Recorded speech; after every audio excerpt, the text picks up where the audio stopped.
Hey everyone, Chris here, and welcome to my channel, and welcome to the start of this week's reading vlog. So I want to quickly check in as I basically just finished up the last vlog and wanted to make sure I kicked this vlog off because I am participating in Row from, I believe her channel is Wandering Through Worlds. It'll be linked in the description below. TBRGP-a-thon. I think that's what it's called. And I made my first choice and I picked Duet, which if you are also playing along, you know what I'm talking about because this will be released after the readathon is over because it's a week-long readathon based on Row's TBR game, which is essentially a role-playing game, like a Dungeons & Dragons style adventure that she goes on every month, but she's adapted it so we can play along. And the first choice I had was solo or duet, and I chose duet. And so for this, I have to read a book that has multiple perspectives, and I'm going to be reading Jadefire Gold by June C.L. Tan. I don't know much about this, but I do know that it seems to have two points of view. We have An and Alton, and the chapter headings do reflect whose POV we're in, so that should cover this prompt. I was hoping to get to this month anyways, so it seemed like a no-brainer that I was going to pick it up. My other priorities for this week are to continue reading Skyward and see if I can make some progress on Starsight or Cytonic, to finish the Golden Compass, and to finish the second book in the Lockwood & Co. mystery series, which I'm listening to on audiobook. Those are my priority reads, though obviously I have other books I would like to get to. Did I mention the Third Lady Hardcastle mystery? I don't think I did. That is also on my priority reads of this week because I've started it and I want to finish it. So yeah, I have quite the busy week planned reading-wise, and I'm hoping that I can fit as many of the books that I want to read to the prompts for TBRPG-a-thon. Otherwise, when it comes to books I hope to get to in January, I believe all I have left that I haven't started is Ruby in the Sky, which should be a pretty easy read since it's a middle grade, and Rock, Paper, Scissors by Alice Feeney, which is a thriller, both of which should be pretty easy to get through. So if they go into next week, that's fine because I'll still have an entire week to finish out my TBR. So I'm not massively worried about where I'm at the moment. I'm hoping for a very productive reading week and that my streak of 4-star plus books will continue. But I guess we'll have to see, and I will check back in with you all when I have some reading done.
So I wanted to do a quick check-in before I went to bed to let you know how I'm getting on with TBRPG-a-thon.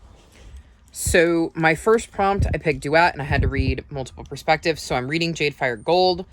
I'm on page 112, and I'm actually really enjoying it so far.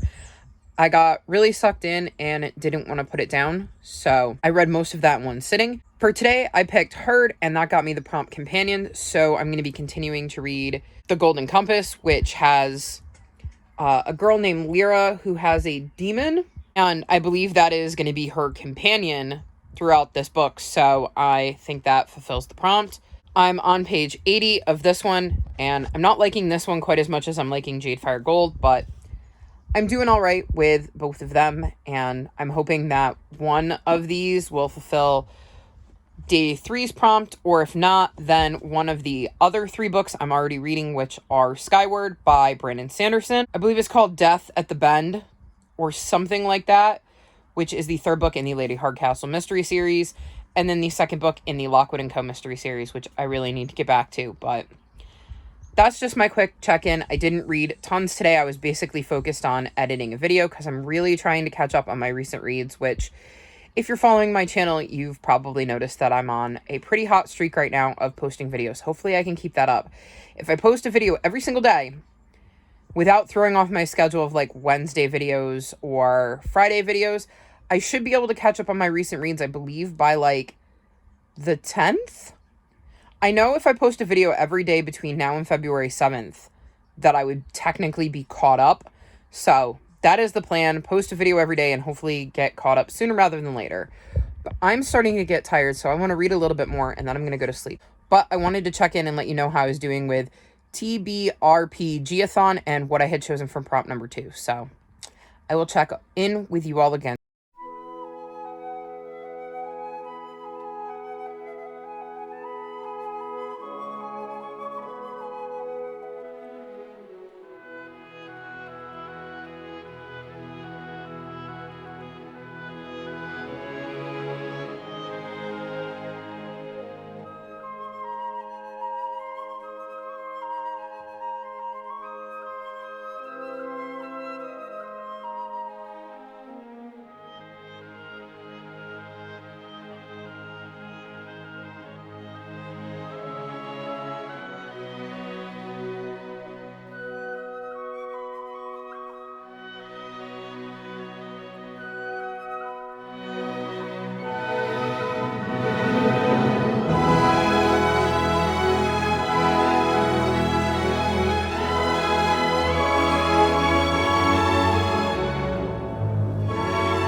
It's like 1:30 in the morning on Thursday, and I thought I would check in. I'm still doing TBRPG-a-thon, and a quick reminder, I got this for dual perspective, then I picked this for companion.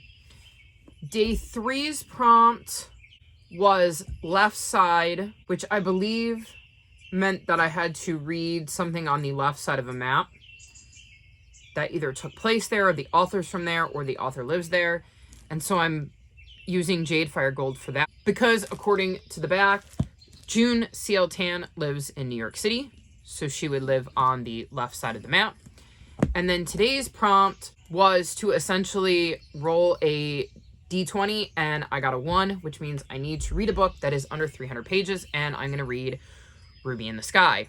This clocks in, I think, at like 287, so it's just under, and I have to read it for Phase 10. Anyways, speaking of Phase 10, I filmed that today, so you won't be getting that view of my room for a while. So get used to this background with my window and my AEW action figures that happen to be on this side of the room, my dresser, my Roman Reigns poster, and a bookcase.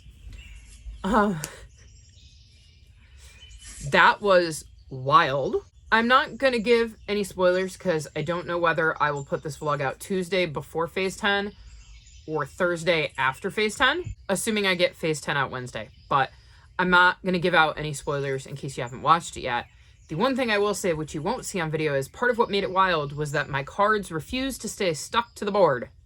So there are a ton of times that you guys won't see, because I'm going to edit it out, where I have to stop to pick up a card or chase a card or move the bookcase because it went down in between the bookcase and the wall, because I have a bookcase underneath that, and that just added to the chaos. And of course, I started it off with picking my nonfiction and then using my jar for the first time, and I kept dumping these on the floor, so I'm fully expecting to find one of these pieces of paper at some point while I'm playing this, being batted around by one of the cats because I accidentally dumped it on the floor while I was playing, like drawing pieces out, and they thought it was a toy.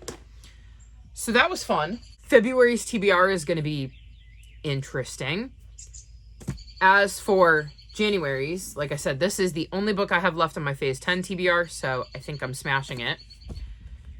I am on page 158 of Jade Fire Gold, and I managed to get to page 140 in the Golden Compass, and I'm finally starting to care a little bit, but not about our main character. So I'm struggling, because it feels very 3-star-ish, because I don't really care about Lyra. The part I found interesting was meeting the Egyptians, so we're going to see how this goes. But I did manage to make some progress today. Ideally, I would like to be done with this, Jade Fire Gold, Ruby in the Sky, Skyward, and Death Around the Bend and the Whispering Skull by the end of this vlog. That is the goal. I don't know how realistic that goal is because I have lots of stuff to film, so we'll see. But I'm getting there.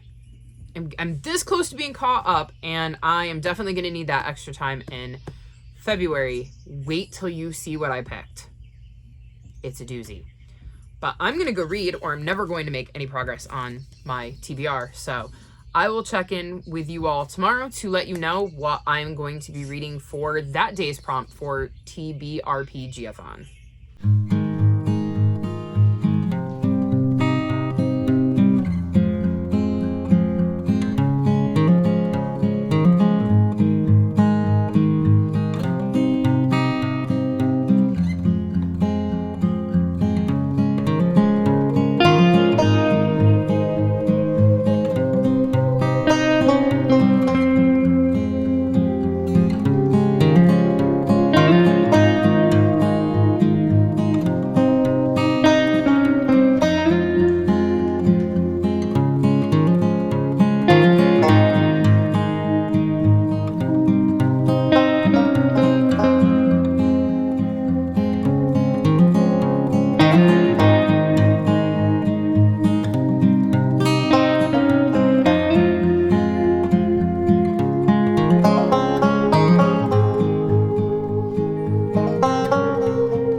So it has been a few days since I've checked in, and it is now officially Sunday night.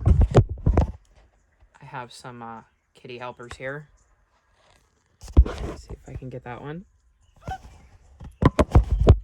Who have been reading with me today.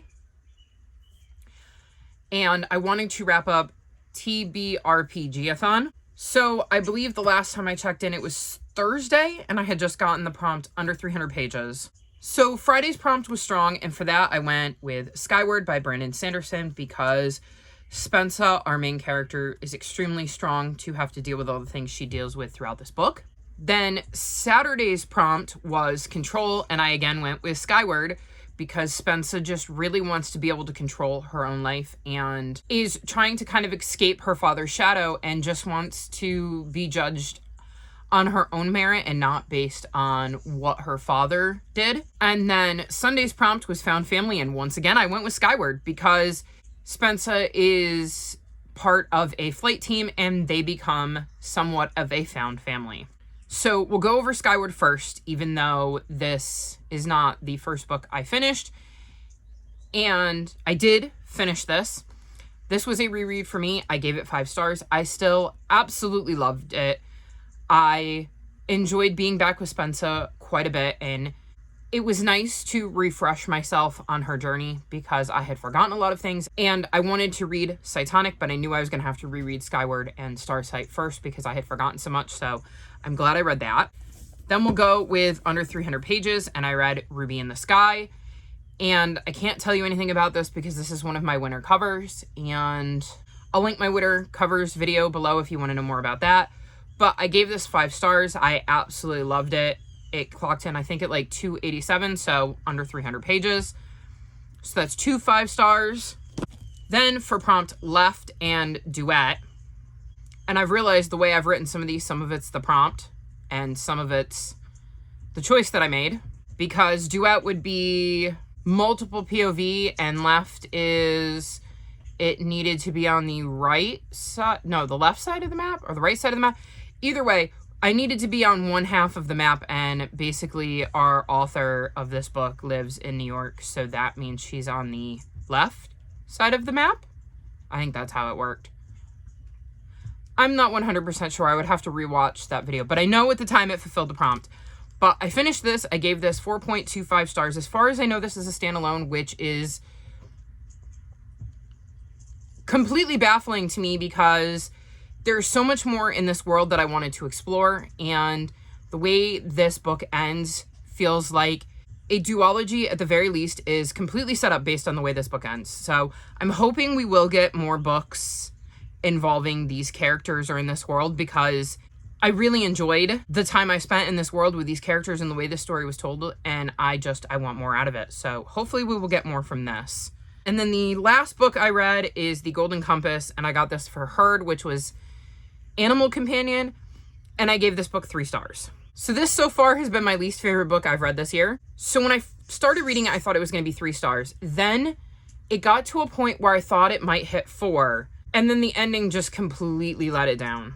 I never really connected with our main character, but there were things that happened throughout the book that made me think it could be a 4-star, and then the ending just took all the life out of my sails. So it was an alright book. There were parts I enjoyed more than others. If it's a book you're interested in, I would suggest checking out the audiobook because there's a full cast audio, and the audiobook is brilliant. But I don't plan to continue on with this series because I think that with me not caring about Lyra and other things I've read in some non-spoilery reviews, I don't think this series is going to be for me, so I don't plan to continue it on. But it did fulfill the Animal Companion prompt. So this was my tidy little stack for TBRPG-a-thon, which I have to think about saying, or I'll just flub it and it'll become letter soup in my mouth. But not bad. 2 5 stars, a 4.25 star, and a 3 star isn't a bad week-long reading. In addition to this, though, I don't think I had finished it last time I talked to you, but I finished Death Around the Bend by T.E. Kinsey, and I also have read Christmas at the Grange, which is a novella in the Lady Hardcastle mystery series, and I really enjoyed both of those. My plan is to jump right into book 4 tonight because it's on Kindle Unlimited, so it is something that I have found I really enjoy reading when I'm in bed at night with the lights off, and I can read a little bit and really tire myself out while I'm relaxing in the dark. So I've really been enjoying that. I've listened to some more of The Whispering Skull by Jonathan Stroud, and it is perfect amounts of creepy for me, and I'm enjoying that one as well. I think I have like 4 hours left of the audiobook, so I should hopefully be able to finish that, maybe even tomorrow. And then I have picked up Starsight. I did say I was going to reread both Starsight and Skyward before Cytonic. I am on page 48, so I've only made a little bit of progress on this, but I'm going to be really interested to see how this plays out, reading it back to back with Skyward, and then hopefully back to back with Cytonic. So don't have much to say about this other than that so far 50 pages in, I remember nothing. Like, I didn't read the synopsis of this because I've read it before, but I legitimately do not remember what goes on in this book. I have a thought, but I don't know if it's this book or if I'm confusing it with something else, and I just kind of want to reread and find out without reading the summary. So I'm going to wing it. I don't know that I'm going to read any more of this tonight because it is 11:42, so that really is probably going to be all I read before the end of this vlog. So I finished 6 books, started a 7th, and have a good chunk of an 8th done, so not a bad reading week. And like 400 pages, over 500 pages, 450 pages. Like, I read some decently chunky books this week, so definitely not a bad reading week. So that is going to bring this vlog to a close. I really enjoyed TBRPG-a-thon. I want to thank Ro, whose channel I will link below, for hosting it and putting it together, and her and Jordan for coming up with the script, because it was so much fun to play along with everybody, and I'm really looking forward to seeing any stats she decides to release about what choices everybody made and what the other options were. And I really hope that Ro does this again, because I had a lot of fun. So that's it for this vlog. All of my social media, including my Discord, is linked below if you'd like to come chat with me. If you've made it this far in the video, leave me dice emojis in honor of TBRPG-a-thon. Like this video and subscribe to my channel, and I'll talk to you next time. Bye!